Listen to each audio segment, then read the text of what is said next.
अस्सलाम वालेकुम गाइस, मेरा नाम है अली और मेरे चैनल का नाम है daily horror stories bye Ali. तो एक दफ़ा फिर कुछ स्टोरीज़ के साथ मैं आपके सामने मौजूद हूँ। लेकिन आज जो मैं आपको अटेंशन कर रहा हूँ या आपको मुखातिब कर रहा हूँ, उसमें एक रिक्वेस्ट थी। एक तो यह है कि आप जब भी मेरी ऑडियोज़ को सुना करें तो प्लीज़ प्लीज़ प्लीज़ इसको लाइक कर दिया करें और कोशिश करें कि आने वाले 2-4 दिन तक कम से कम किसी एक शख्स को या किसी भी एक सर्किल में इन ऑडियोज़ को शेयर करें। दूसरी रिक्वेस्ट ये थी, एक छोटा सा फेवर आपसे चाहिए था कि एक नया चैनल मैं बनाना चाह रहा हूँ जो कि बेसिकली एक बैकअप चैनल होगा जिस पे हॉरर स्टोरीज लॉन्ग सेशन होंगे जो कि वीकली या कम से कम 4 दिन के बाद अपलोड हुआ करेंगे। तो मैं आपसे रिक्वेस्ट करता हूँ कि जो मेरा दूसरा चैनल है जिसको मैं आज या कल में 2-4 दिन में बना दूंगा, उसका नाम हॉरर स्टोरीज विद अली है। तो प्लीज़ इसको भी आप लोग सब्सक्राइब कर लें। बादल ना ख्वास्ता कोई मसले हों, कोई प्रॉब्लम हो या यूट्यूब की तरफ से कोई ट्रबल आए तो हमारे पास वैसे भी कोई ना कोई बैकअप चैनल ज़रूर होना चाहिए। तो आपसे रिक्वेस्ट है कि इस चैनल पे इसी तरह कनेक्टेड रहें, इसी तरह सपोर्ट करते रहें और जो चैनल मैंने आपको बताया है हॉरर स्टोरीज विद अली, उसको भी सब्सक्राइब कर लें। मैं कोशिश करूंगा कि इसकी जो डिटेल्स हैं वो डिस्क्रिप्शन के अंदर ऐड कर दूं। और मैं आप सबका शुक्रिया अदा करता हूं कि आप हमेशा मुझे सपोर्ट करते हैं और आप लोग मुझे हमेशा ये मोटिवेशन देते हैं कि अगर हम हार्ड वर्क करते रहें तो कभी ना कभी कामयाबी मिल ही जाती है। तो गाइस, मज़ीद टाइम लिए बगैर अब हम चलते हैं अपनी आज की स्टोरी की तरफ। वैसे मेरा जो शोबा है वो डॉक्टरी का शोबा है और मुझे डॉक्टर बने हुए अब से तकरीबन 35 या 40 साल गुजर चुके हैं। मुझे अच्छी तरह याद है कि 90s में जब मैं डॉक्टर बना था और जो मेरी हाउस जॉब थी वो मुकम्मल हुई थी, तो जैसे कि आम तौर पे डॉक्टरों के अंदर शुरू में जज्बा हुआ करता है कि वो लोगों की मदद करें,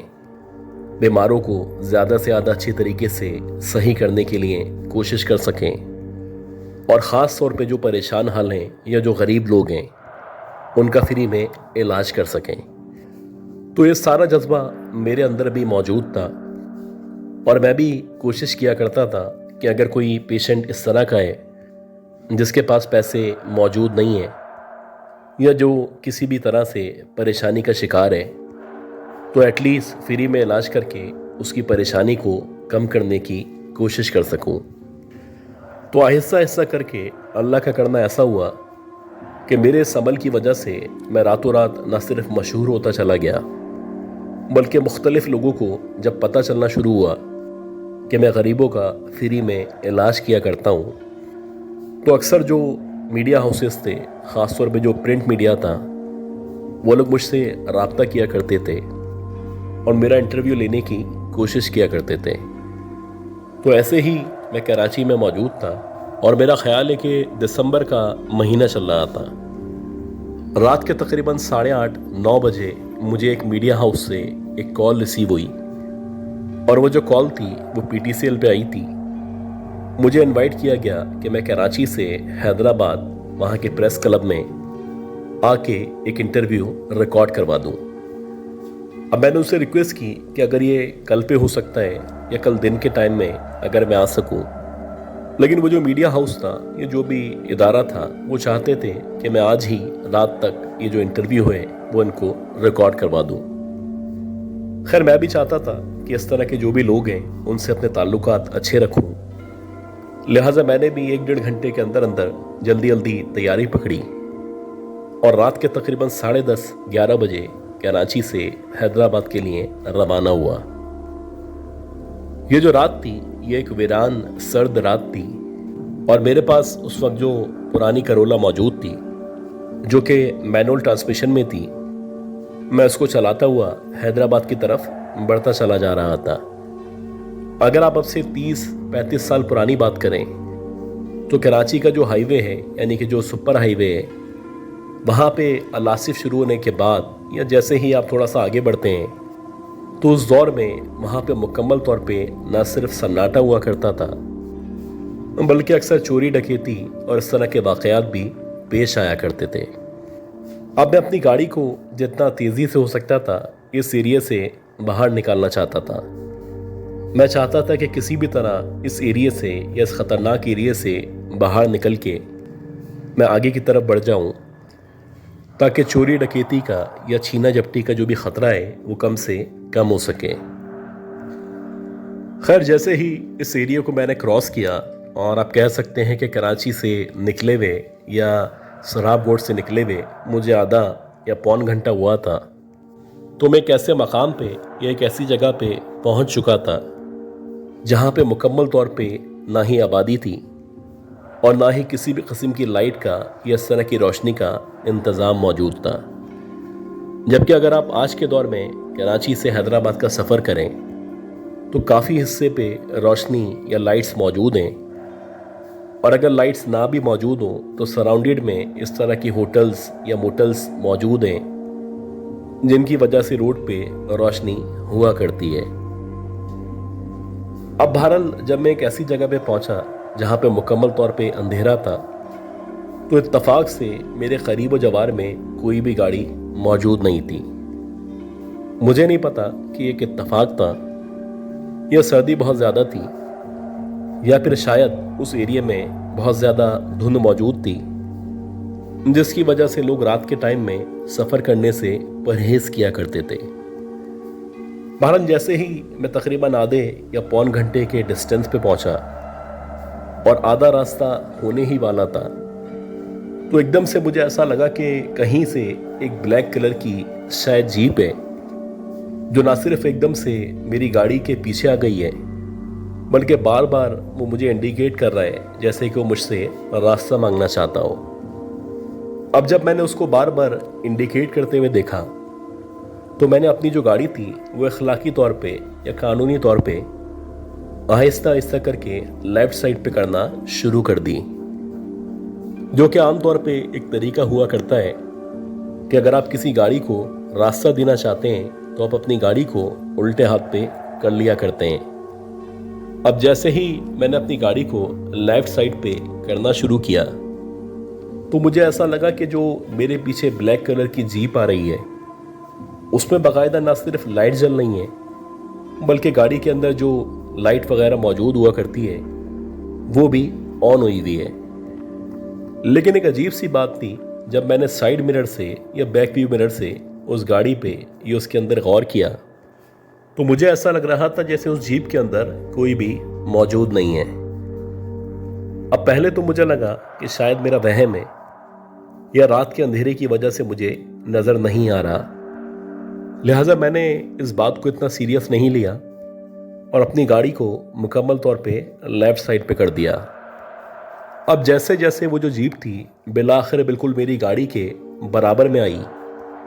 और एकदम से जब मैंने सीधे हाथ पे उस जीप की तरफ देखा तो सबसे पहले जो उसका बोनट था उस पर जब मेरी नज़र पड़ी तो मुझे ऐसा लगा कि उसके बोनट के ऊपर कोई इंसानी आज़ा या फिर शायद कोई इंसानी हाथ है जो उस बोनट के ऊपर ना सिर्फ पड़ा हुआ है, बल्कि ऐसा लग रहा है जैसे उसके हाथ में से या उस हाथ में से खून निकल रहा है। अच्छा, पहले अगर आप लोगों को याद हो कि लोग अक्सर इस तरह की हरकतें किया करते थे कि उनकी जो गाड़ी होती थी उसके बोनट पे या उसके आगे की तरफ किसी न किसी हिरन का सर या कम से कम हिरन के सिंग को गाड़ियों पे लगा लिया करते थे। अब मुझे लगा कि शायद ये जो जीप वाला आदमी है उसको भी बड़ा शौक है, तो उसने इस तरह की किसी चीज़ को या इस तरह के किसी सैंपल को अपनी गाड़ी के बोनट पे सजा रखा है। लेकिन जब मैंने उस बोनट पे या उस हाथ पे जब मज़ीद गौर किया, जो कि आप समझ लें कि 5 या 10 सेकंड मुश्किल से मेरे सामने मौजूद था, तो मुझे ऐसा लगा कि ये जो हाथ है ये बाकायदा किसी औरत का हाथ है। उस हाथ के ऊपर बहुत सारी चूड़ियाँ मौजूद हैं और ना सिर्फ उस हाथ पे चूड़ियाँ मौजूद हैं, बल्कि उसके ऊपर जो पतली पतली खूबसूरत सी उंगलियाँ हैं उन उंगलियों में भी ऐसा लग रहा है जैसे सोने की अंगूठी पहनी गई है। अब ये जो कुछ मैं देख रहा था ये मुश्किल से मैंने 5, 10 या 15 सेकंड तक देखा होगा। जाहिर सी बात है, मैं हाईवे के ऊपर ड्राइव कर रहा था तो इससे ज़्यादा देखना मैं अफोर्ड नहीं कर सकता था। लेकिन जब उस हाथ पे देखने के बाद मैंने दोबारा से जीप के अंदर की तरफ देखा, तो मुझे एकदम से जो जीप के अंदर का हिस्सा था या जो उसके अंदर का व्यू था, वो खिड़की के जरिए मुकम्मल तौर पे ना सिर्फ नज़र आ रहा था, बल्कि बिल्कुल क्लियरली पता चल रहा था कि इस जीप के अंदर कोई भी मौजूद नहीं है। तो फिर आखिर कौन था जो जीप को ना सिर्फ ड्राइव कर रहा था, बल्कि इस जीप के जो बोनेट के ऊपर हाथ मौजूद था, जो कि सरासर किसी खूबसूरत लड़की का या किसी खूबसूरत औरत का हाथ था, वो बिला आखिर किसका हाथ था? अब ये जो कुछ हुआ ये मुश्किल से 30 या 40 सेकंड के अंदर अंदर हुआ था, और इससे पहले कि मैं अपनी नज़रें सामने की तरफ दोबारा कर पाता, मुझे एकदम से ऐसा लगा कि जो मेरी गाड़ी है या मेरी गाड़ी का जो स्टीयरिंग है, जो कि एक मैनुअल गाड़ी थी, उसको फोर्सफुली किसी ने ना सिर्फ मोड़ा है, बल्कि कोई ताकत है जो मुझे मजबूर कर रही है कि जो मेरी गाड़ी है कि मैं उसको लेफ़्ट साइड पे मोड़ता चला जाऊं। और ऐसा ही हुआ कि अगले 2 या 3 सेकंड के अंदर अंदर मेरी गाड़ी का जो स्टीयरिंग था उसको बाकायदा न सिर्फ लेफ़्ट साइड पे मोड़ा गया, बल्कि मुश्किल से 15 या 20 सेकंड मज़ीद लेने के बाद बिला आखिर मेरी जो गाड़ी थी वो एक ऐसे टीले से जाके टकराई, जो कि ना सिर्फ एक बहुत बड़ा सा पत्थरनुमा टीला था, बल्कि ऐसा लग रहा था पिछली कई सदियों से या कई सालों से उस जगह पे कोई भी नहीं आया है। बहरहाल जब मेरी गाड़ी उस जगह से या उस टीले से जाके टकराई, तो एकदम से जो मेरा सर था, जो मेरा स्टीयरिंग था, उस पे जाके लगा। और जैसे ही मेरा सर उस स्टीयरिंग पे जाके लगा, तो बस उसके बाद मुझे कुछ भी याद नहीं है। अब जब मेरी आंख खुली तो मुझे पता चला कि मैं हैदराबाद के एक अस्पताल के अंदर मौजूद हूँ, और रास्ते में एक पुलिस की गाड़ी उस जगह से गुजर रही थी जहाँ पे ना सिर्फ मेरा एक्सीडेंट हुआ था, बल्कि मैं ज़ख्मी हालत में और अपनी टूटी फूटी गाड़ी के साथ उस जगह पे बेहोश पड़ा हुआ था। खैर, पुलिस वालों ने जब मुझे बेहोशी की हालत में देखा और मेरे सर से खून निकलते हुए देखा, तो उन्होंने अपनी गाड़ी में डाल के हैदराबाद के अस्पताल में मुझे पहुंचाना मुनासिब समझा। और ये भी अल्लाह का करम था कि इत्तफाक से पुलिस की गाड़ी वहाँ से गुजर रही थी, तो उन लोगों ने ना सिर्फ मुझे देख लिया, बल्कि मुझे बचाने में या मुझे ज़िंदा रखने में अपना किरदार अदा किया। तकरीबन 1 हफ्ते तक मैं वहीं उसी अस्पताल में न सिर्फ एडमिट रहा, बल्कि मुसलसल ये सवालात मेरे जहन में आके मुझे तंग करते रहे कि रास्ते में जो जीप मुझे फॉलो कर रही थी, या उस जीप के बोनेट पे जो एक लड़की का कटा हुआ हाथ मौजूद था, बिलाखिर वो किसका हाथ था, और वो कौन सी ऐसी ताकत थी जो उस जीप को चला रही थी। आज भी जब कभी मैं उस किस्से को या उस कहानी को याद किया करता हूँ, तो मुझ पे एक अजीब सा ना सिर्फ खौफ तारी हो जाता है, बल्कि मुझे ऐसा लगने लगता है जैसे कि जो मेरा जिस्म है उसमें एकदम से सर्दी की लहर दौड़ चुकी है और मुझ पे कपकपी तारी हो चुकी है।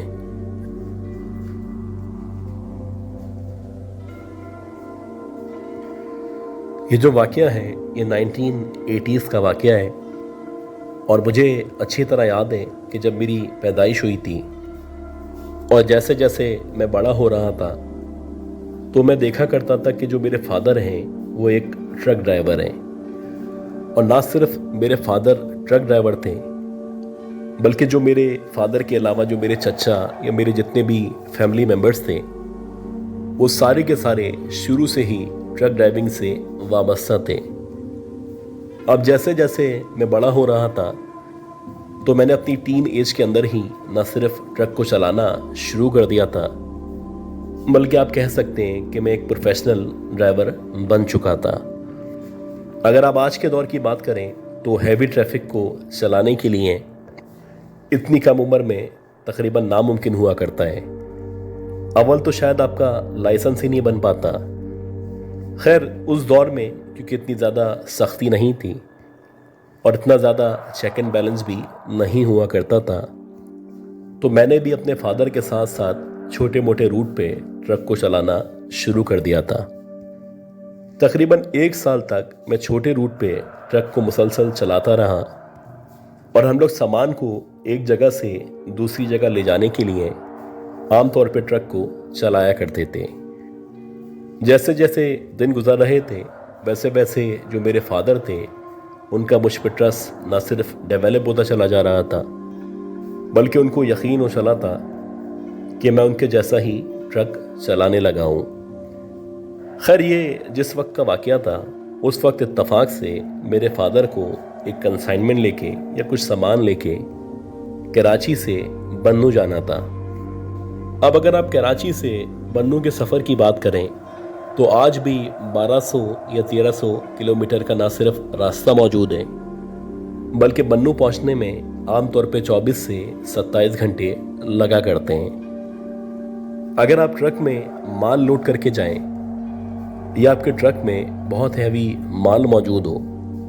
तो आमतौर पे 35 से 40 घंटे भी लगा करते हैं। खैर मेरे फादर को जब ये सामान लेके बन्नू के लिए रवाना होना था तो इत्तफाक से मेरे फादर की तबीयत ख़राब हो गई और उनको लग रहा था कि अगर वो ट्रक चलाएंगे तो अल्लाह न करे उनका एक्सीडेंट हो सकता है। खैर ये जो माल था इसको टाइम पे ही हमें ना सिर्फ बन्नू पहुंचाना था, बल्कि ये जो पार्टी थी, ये जो कंपनी थी, ये बड़ी ही स्ट्रॉन्ग कंपनी थी। अब मेरे फादर ने मुझसे कहा कि तुम ऐसा करो, तुम अपने साथ अपने एक दोस्त को लेके मेरे ट्रक के हमरा इस माल को लेके बन्नू के लिए रवाना हो जाओ। अब छोटे मोटे रूट पे जाना और एक बड़े रूट पे जाना, इन दोनों में आमतौर पे फ़र्क हुआ करता है। लेकिन जाहिर सी बात है मेरे फादर की तबीयत ख़राब थी तो मेरी भी यही कोशिश थी कि मैं उनकी मदद करूं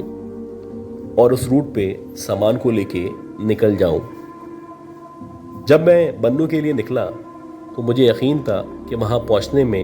कम से कम 2 दिन तक लग सकते हैं। खैर मैं अल्लाह का नाम लेके निकला और अपने तौर पे एहतियातन आहिस्ता आहिस्ता चलाता हुआ बिला आखिर 35 से 40 घंटे के अंदर अंदर